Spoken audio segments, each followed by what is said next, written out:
If you want to be an expert data analyst, you require SQL skills or being able to work with SQL.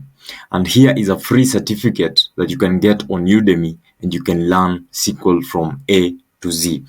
So the course is called Introduction to Databases and SQL Querying. It's a step-by-step course. It's 2 hours and 17 minutes on demand video, and it's in English. So if you go to course content, you can look down there, you'll be able to see what you learn. For example, you have introduction and setup. So here is where you'll be able to set up your database, the database that you will use. And then after that, you can install the SQL Management Studio. From there, now you start doing the real querying. Here you create your own SQL table, and then you start doing the adventure works and querying.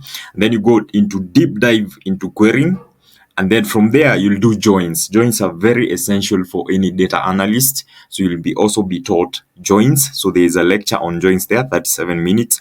And then you also do aggregation and string functions in SQL. So if you want to be an expert data analyst, ensure you go look for this course.